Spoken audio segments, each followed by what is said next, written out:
Hi everyone, for today's story we are going to read about the real boat. The real boat. A paper boat was sailing in a pond. The pond seemed very big and deep to the little boat. When the breeze blew, ripples ran across the surface and rocked him. He felt very happy. Two googly-eyed frogs were sitting on the bank. Croak, croak, croak, asked one. Croak, croakity croak, answered the other.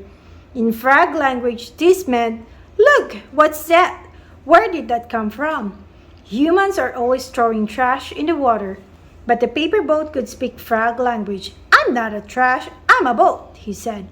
"A boat?" the frogs asked. Croak, what's a boat? A duck landed in the water. "What's going on here?" she asked. Croak, that thing there claims that he's a boat. Quack, said the duck. She thought for a minute, then said, quack again. Once, a long time ago, I flew to the tropics, and why should we care? Replied the frogs. When I was flying, said the duck, I saw real boats sailing on the ocean. What's an ocean? Asked the paper boat. Quack! The ocean has lots and lots of water. Even more than we have here, asked the frogs in amazement. Quack! The ocean has so much water that it joins the sky. I want to sail on the ocean too, just like a real boat, thought the paper boat. A stream trickled out of the pond, and the paper boat sailed along it. The frogs followed him. Croak, croak, we're going to the ocean too. But before long, the frogs get tired and the paper boat sailed on alone. Look.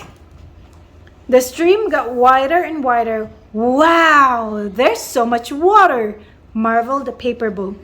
This must be the way to the ocean. There was a rowboat near the riverbank and the paper boat bobbed alongside. Shh, don't be noisy. Grab hold the old boat. You'll scare away all the fish. Could you be so kind to tell me where the ocean is? Said the paper boat, trying to whisper. Ocean? Never heard of it. Go away. I won't catch any fish with you shouting like that. What a grump, thought the paper boat, and he went on his way. Back and ship.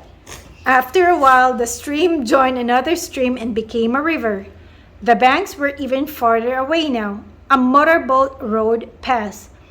Tell me, please, how can I get to the ocean? The paper boat called out, but the motorboat was already gone. Soon, a riverboat came around the bend. The paper boat thought it was lovely. How delightful it would be to sail along with the music playing.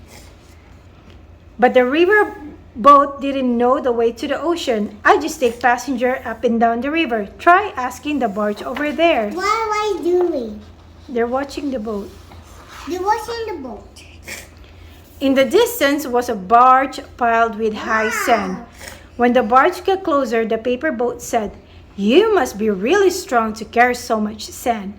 I can carry gravel too, said the barge proudly, and sometimes even coal.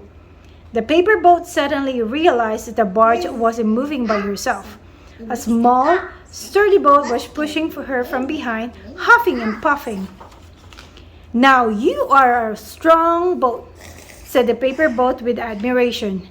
I'm a tugboat. I chug along all right, but I can't go very fast, answered the tugboat. Do you know how to get to the ocean? I'm taking this barge to the port. You can come if you like. Somehow there will know. A paper boat pulled along the tugboat and tried to huff and puff just like him. The river grew wider and wider, and fancy yachts and sailboats glided up and down. Finally, the tops of all tall cranes appeared in the distance, and then ships. Lots and lots of ships. Passenger liners, container ships, fishing trawlers, cargo ships. White seagulls flew overhead. It was a breathtaking sight. Soon, we'll be in the harbor, explained the tugboat. Go find someone who knows the way to the ocean. Chugga chugga choo choo.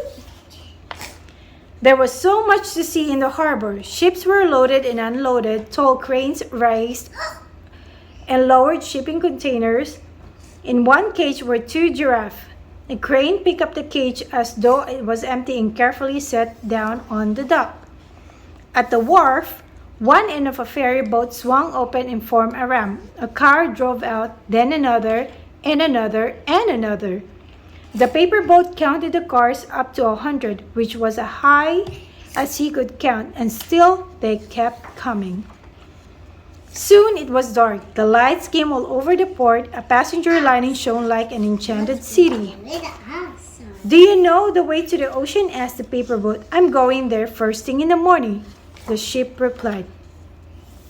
But when the paper boat woke up the next morning, the passenger liner was already leaving the harbor.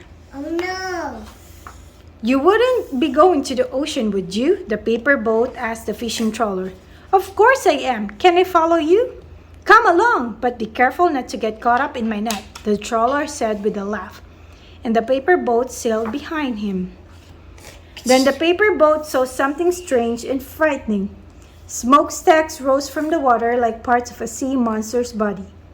That's a loading dock for tankers, the trawler said.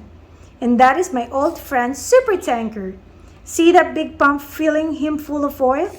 Tied up next to the loading dock was a ship as big as an island.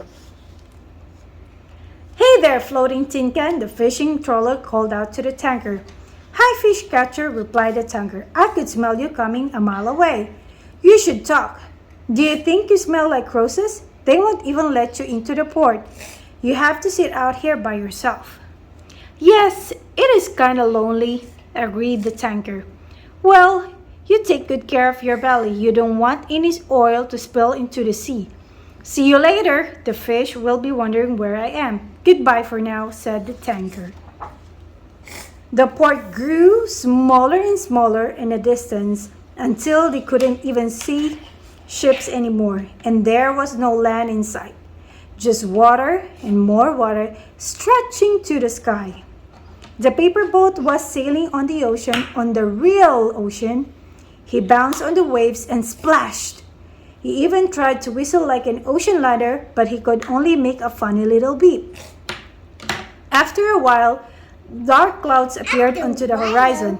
They moved across the sky like sharks, swallowing everything in their path. First, they swallowed up the fluffy white clouds, then the sun, and finally the last slice of blue sky. Blinding bolts of lightning flashed, and there were deafening roars of thunder. The water turned black as the sky, and the waves grew bigger. Everything a storm. Yeah, there is a storm. The paper boat was tossed high and then came crashing down. Where are you? Called the trawler. Try to stay close to me. Just then, a huge wave caught the paper boat and carried him far away.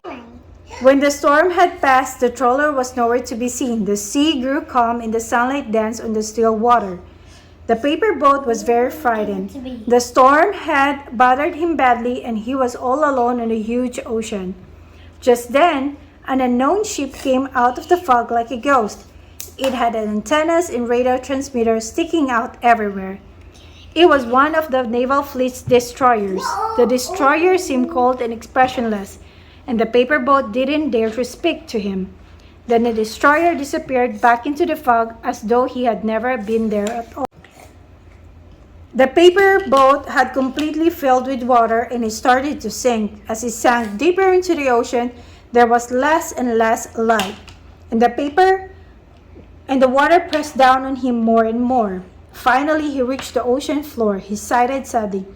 Will I spend the rest of time down here among the fish? But just then something strange was heading toward him with a bright spotlight.